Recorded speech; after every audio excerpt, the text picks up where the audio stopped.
enough. Tomorrow, the city starts listening to a different story. And by the time it's over, the only thing left of Councilman Sterling will be the stain he left on your apron, which I intend to wash away with his career." Lucy leaned back, the weight of the secret finally lifted. For the first time in months, the heavy exhaustion in her eyelids felt like the prelude to a real sleep, watched over by a man who executed consequences with the precision of a god. The following morning, the city woke up to a financial winter it didn't see coming. Min-Jae did not mobilize his soldiers or arm his street teams. Instead, he sat in the darkened sanctuary of his study, draped in a charcoal-gray silk robe, watching 3 different laptop screens flicker with the heartbeat of the city's capital. To destroy a man like Arthur Sterling, one didn't use a bullet. Bullets were quick, and they made martyrs. To truly erase a politician, you had to starve the beast. Min-Jae's fingers danced across a customized, encrypted terminal. For years, he had allowed his vast underworld wealth to flow through the city's legitimate veins, acting as the silent lubricant for real estate developments and municipal bonds. With a single, heavy keystroke, he began the strategic strike. He initiated a massive, coordinated withdrawal of capital from the 3 primary banks that anchored Sterling's upcoming re-election campaign. By noon, the terrified city began to feel the tremors. Interest rates on development projects in Sterling's district spiked overnight as liquidity vanished. Contractors who had been promised city funds found their accounts flagged for compliance reviews. In the high-rise offices of the financial district, the air grew thick with panic. This wasn't a market dip. It was a targeted assassination of a local economy. Min-Jae watched the news feeds with a cold, detached satisfaction. Reporters stood in front of City Hall, clamoring for a statement as the Sterling campaign's primary donors. Men who valued their portfolios far more than their political allegiances began to pull their endorsements in a desperate bid to protect their own assets. Sterling, private funds, the ones Lucy had whispered about, were suddenly under a microscopic lens as bank auditors, prompted by anonymous tips from Min-Jae's hackers, froze every account associated with the gratitude galas. "He's calling, boss," Mateo said, stepping into the room. He held a vibrating smartphone as if it were a piece of diseased fruit. 6 times in the last hour. He sounds less like a councilman and more like a man drowning. Min-Jae didn't look up from the screen, where a live feed showed Sterling dodging microphones, his face a mask of pale, sweating desperation. Let him ring. The sound of a silent phone is the loudest thing a man like him can hear. It means the world has already moved on without him. Min-Jae stood and walked over to the window, looking out over the skyline he had just brought to its knees. He wasn't thinking about the millions he was losing in the process. He was thinking about the cracked rib under Lucy's blouse and the way she had flinched in the cold storage. "Beauty of a financial strike, Mateo, is that it strips away the illusion of grace," Min-Jae said, his voice a low, lethal hum. Sterling thought his power came from his title. He's about to find out that in this city, titles are just ink on paper. Power is the hand that holds the pen, and I just broke his. By the time the sun began to set, the councilman wasn't just broke, he was toxic. The golden boy was now a pariah, a man whose very name caused stock prices to tumble. The sudden economic shift had signaled to the city's elite that a higher power had marked Sterling for disposal. Min-Jae adjusted his watch, the metal cool against his skin. The first phase was complete. He had taken Sterling's future. Now he was going to take his past. He turned away from the window, his expression a masterpiece of calculated fury. The war had moved from the ledgers to the streets, and Min-Jae was just getting started. The financial freeze was merely the anesthetic. The true surgery began at midnight. While the city's elite scrambled to protect their collapsing portfolios, Min-Jae sat in the dim luminescence of his high-tech command center, the blue light of the monitors reflecting off his sharp, clean-shaven jaw. Beside him, his lead technician, a woman known only as Ghost, tapped a final sequence into a mechanical keyboard. Encryption on Sterling's private server was arrogant, Ghost murmured, her eyes tracking cascades of data. He thought a government-grade firewall could keep out the underworld. He was wrong. Min-Jae didn't offer a smile. He simply watched as the files began to migrate from the councilman's hidden cloud storage to every major news desk, social media aggregator, and legal watchdog in the tri-state area. This was the ledger of sins. It wasn't just numbers or bank statements. It was a digital graveyard of ruined lives. The leak was surgical. By 2:00 a.m., the first wave of correspondence hit the public eye. These weren't just emails. They were threads of predatory grooming, voicemails of Sterling threatening waitresses with deportation, and high-resolution photos from the gratitude galas that placed respectable city officials in the middle of a moral wasteland. Min-Jae had ensured that Lucy wasn't the focal point of the leak. He was a strategist, and he knew that exposing her directly would only make her a target for Sterling's remaining desperate allies. Instead, he flooded the gates with evidence of dozens of other victims, creating a chorus of tragedy that no spin doctor could silence. By dawn, the Golden Boy was an unrecognizable monster in the court of public opinion.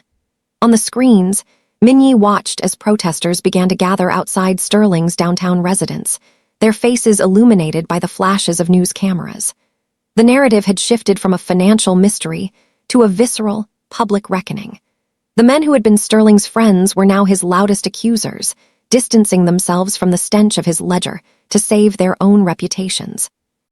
"Look at them," Min-Jae said, his voice a low, melodic rasp. He stood and adjusted his silk tie in the reflection of a dark monitor. "They aren't angry because he's a monster. They're angry because he let the world see the cage they all live in." Mateo entered the room, his expression grim. "The district attorney has just opened a formal inquiry. They're calling it the Sterling scandal. The police are currently at his door to serve a search warrant, but the councilman isn't answering." "Won't," Min-Jae replied, his eyes narrowing. "A man who builds his life on a pedestal of other people's pain doesn't know how to stand on level ground. He's hiding, but he's forgotten that I own the shadows he's running into." Min-Jae walked to the guest wing where Lucy was staying. He found her standing by the window, watching the sunrise over the city that was currently tearing apart her tormentor. She looked smaller in the oversized silk robe he'd provided, but the hopelessness in her expression had been replaced by a quiet, vibrating shock. "It's out," she whispered, not turning around. "Everyone knows what he is." "They know what he did," Min-Jae corrected, stepping into the room but maintaining a respectful distance. "But they still don't know who you are, and they never will unless you choose it. For now, you are the ghost that brought down a king." He reached out, his hand hovering near her shoulder in a gesture of protective proximity. "The public is done with him, Lucy, but a cornered animal is at its most dangerous when it realizes the cage is gone. He's lost his title, his money, and his pride. All he has left is his spite." Lucy finally turned, her dark eyes searching his. "What happens next?" Min-Jae's expression went cold, the calculated restraint of the businessman falling away to reveal the raw fury of the Mafia Boss. "Next, we wait for him to break.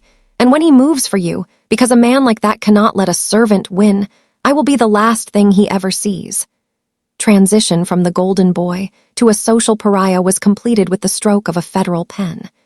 By mid-afternoon, the city's ethics committee had held an emergency session, stripping Arthur Sterling of his title, his seniority, and his immunity. The man who once moved through the city like a god now sat in the dim light of a cheap motel on the outskirts, his bespoke suit wrinkled, and his expensive watch ticking away the seconds of his freedom. The ledger of sins had done more than just ruin him. It had made him a ghost in his own kingdom. Every door that once flew open at the mention of his name was now dead-bolted. His bank accounts were frozen solid, his lawyers had stopped answering his calls, and even the private security he'd spent years cultivating had vanished back into the shadows of the precinct, unwilling to go down with a sinking ship. Sterling sat on the edge of a stained mattress, the silver-capped cane that had been his scepter resting against his knees. He wasn't thinking about the lives he'd destroyed or the money he'd laundered. A man like Sterling didn't possess a conscience, he only possessed an ego. In his twisted mind, he wasn't the villain of the story, he was a victim of a peasant's betrayal. He blamed the way Lucy had looked at him in the cold storage, that flicker of defiance in her eyes that had prompted him to strike her. He blamed her for surviving. He blamed her for existing long enough to find a protector in a man like Choi Min-Jae. It was her. He hissed into the empty room, his voice a jagged rasp of psychosis. The waitress, the maid, the invisible girl. He realized then that the legal cases against him were airtight, but they relied on one thing, a living testimony. If the source disappeared, the digital evidence could be tied up in appeals for decades.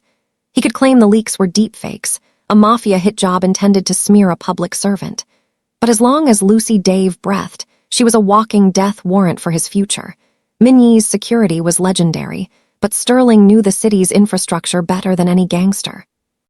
He knew the maintenance tunnels, the old service corridors, and the blind spots in the digital grid that he himself had helped fund.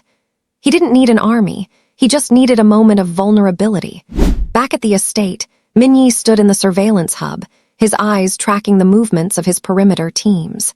He looked like a man who hadn't slept, yet his energy remained sharp and predatory. He knew Sterling was cornered, and he knew that a cornered rat didn't run for the exit, it ran for the throat. "He's gone off the grid, boss," Mateo reported, his face grim. "He ditched his phone in a trash can 3 blocks from the motel. The trackers are dark." Min-Ye didn't move. He leaned closer to the monitor, his gaze lingering on the live feed of the guest wing where Lucy was currently resting. "He isn't running away, Mateo. He's coming home." "Home, sir. To the place where it all started," Min-Ye said, his voice dropping to a lethal, vibrating low. "He thinks he can solve his problem by erasing the witness. He's going to try to finish what he started in the cold storage." Min-Ye adjusted the cuffs of his shirt, the movement slow and deliberate. He looked like a man preparing for a ritual. "Tighten the inner circle. Shift the guards to the secondary perimeter. I want him to think he's found a gap in the fence. I want him to feel the hope of a successful kill." "You're using her as bait?" Mateo asked, a hint of hesitation in his voice. "I am the bait," Min-Ye corrected, his eyes flashing with a suppressed volcanic fury. "He's coming for her, but he's going to find me. And by the time he realizes his mistake, the door will already be locked from the outside." As the sun dipped below the horizon, casting the estate in a bruised purple light, a lone car, unmarked and dented, slipped through the outer woods, heading toward a maintenance gate. Arthur Sterling sat behind the wheel, his hand gripped tight around the silver handle of his cane. He thought he was hunting. He had no idea he was walking into the mouth of the abyss. The storm that had been brewing over the city finally broke, masking the sound of the unmarked car as it rolled to a stop a half-mile from the estate's western perimeter. Arthur Sterling stepped out into the rain, his movements jagged and frantic. He wasn't the man who once gave polished speeches under gala lights. He was a shadow of himself. Drenched and desperate, clutching his silver-capped cane like a talisman. He didn't head for the main gates.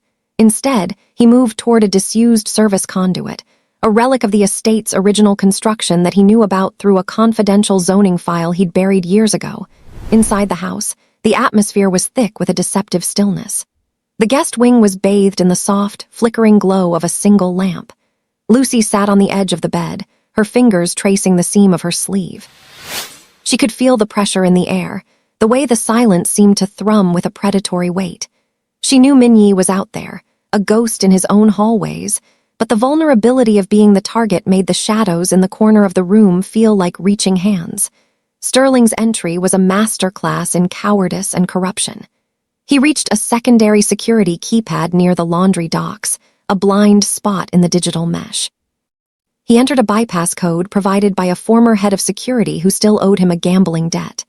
The light on the panel turned from red to a sickening, silent green. The heavy steel door hissed open, admitting a draft of wet, cold air and the man who had turned Lucy's life into a sequence of terrors. He moved through the service corridors with a hunter's focus, his eyes bloodshot and wide. Every time his cane struck the floor, the muffled thud sounded like a heartbeat. He didn't care about the cameras now. He didn't care about the silent alarms that were likely screaming in Min-Ye's command center. He only cared about the room at the end of the hall. In his mind, the world would make sense again once the witness was gone. He believed that if he could just erase the source of his shame, his power would miraculously return like a ghost reclaimed by its skin. Lucy heard it first, the uneven rhythm of a limp. Thump, drag, thump. It was the sound that had haunted her dreams since the night in the cold storage. Her breath hitched, her lungs feeling as though they were filled with lead. She stood up, her back pressing against the cold glass of the window, looking for a way out, but the guest wing was a gilded cage. The door handle turned slowly, a deliberate torture. Sterling didn't burst in. He savored the moment of intrusion. When the door finally swung open, the light from the hallway framed him in a distorted, terrifying silhouette.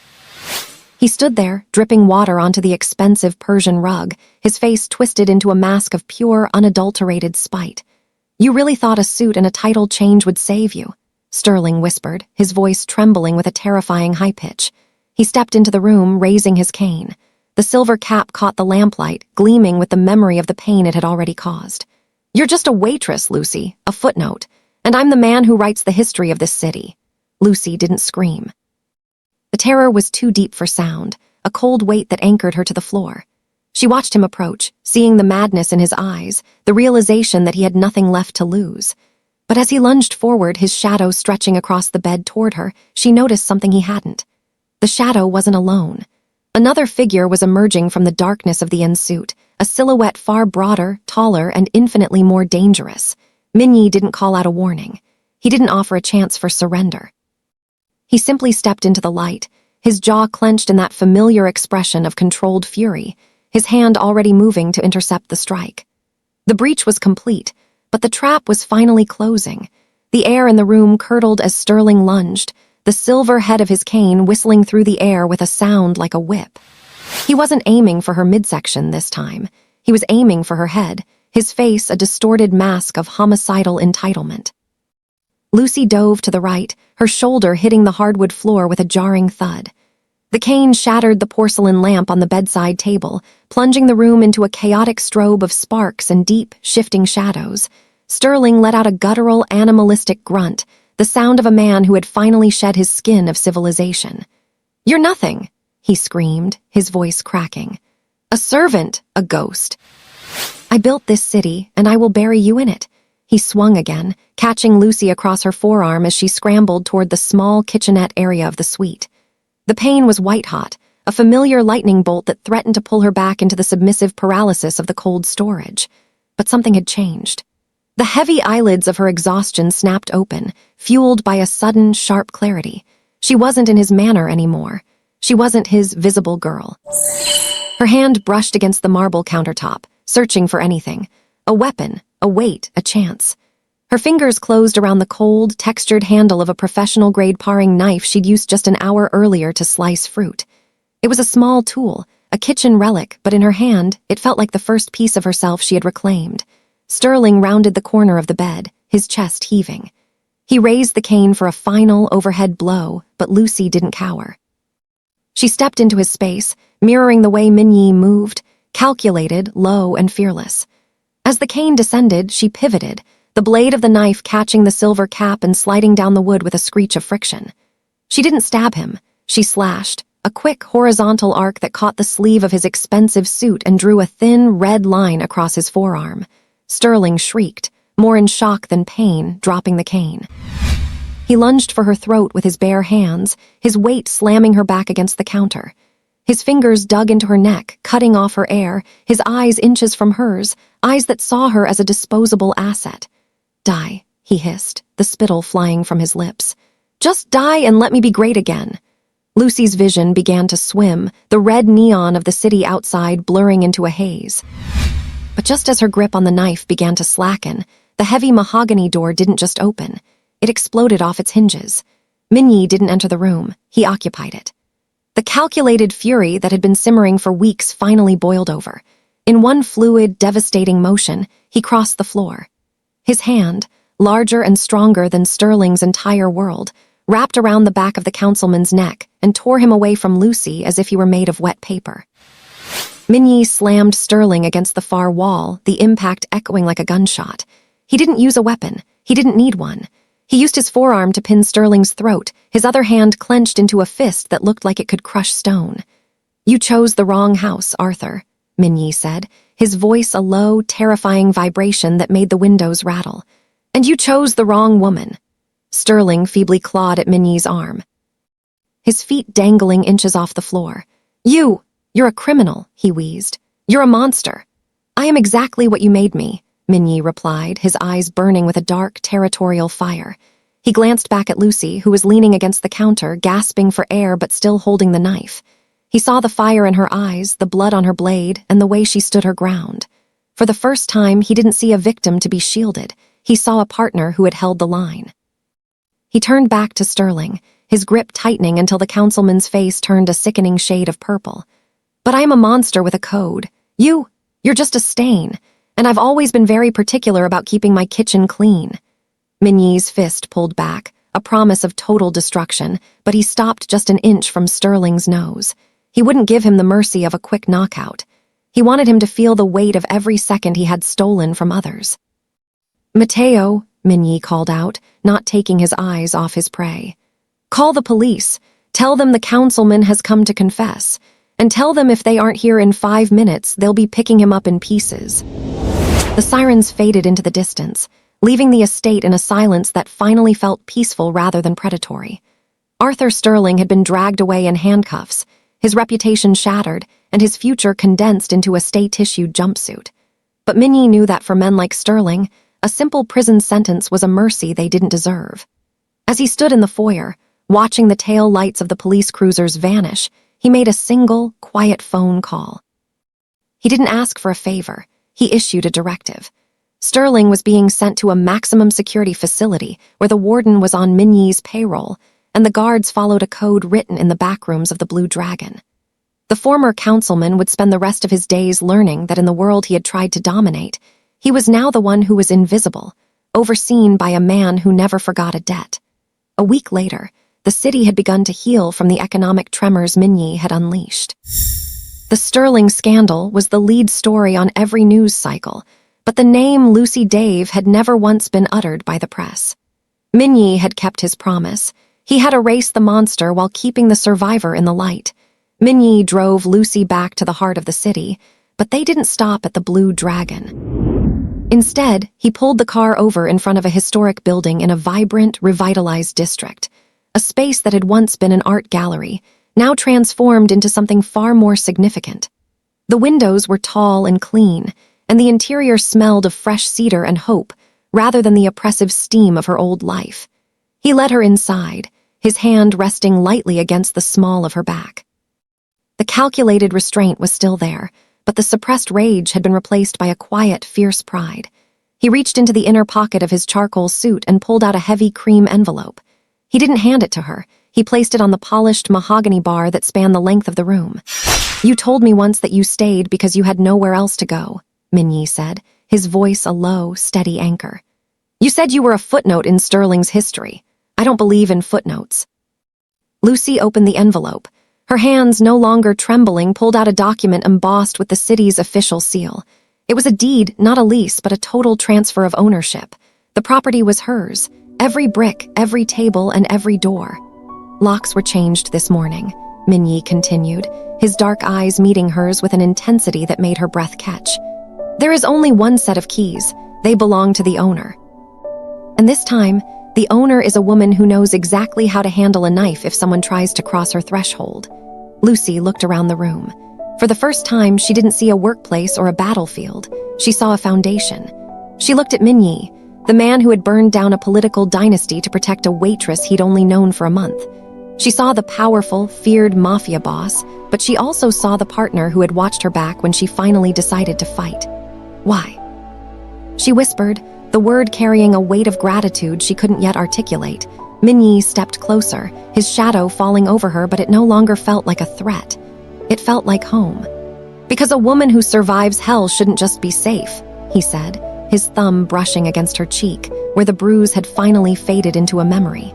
"She should be the one running the world. I'm just here to make sure no one gets in your way while you do it."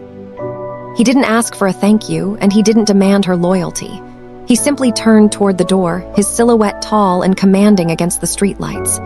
As Lucy watched him, she realized that the cage was finally gone. She wasn't a victim, a maid, or a ghost anymore. She was the boss. And in the city Choi Min-Jae built, that was the only title that mattered. Lucy's journey from the woman fainting on the kitchen floor to the founder of the Dave legacy shows us that no matter how dark the cage of your past, there is always a way out when you finally realize your own worth. If you loved seeing Arthur Sterling's hollow empire crumble and Lucy's powerful rise to peace, give this video a thumbs up. What was your favorite moment of justice in this story? Was it the digital execution of Sterling's reputation, or the moment Lucy stood her ground with a kitchen knife? Let me know in the comments. Don't forget to subscribe for more stories of protection, love, and the ultimate triumph of the human heart. Until next time, stay strong and keep breathing.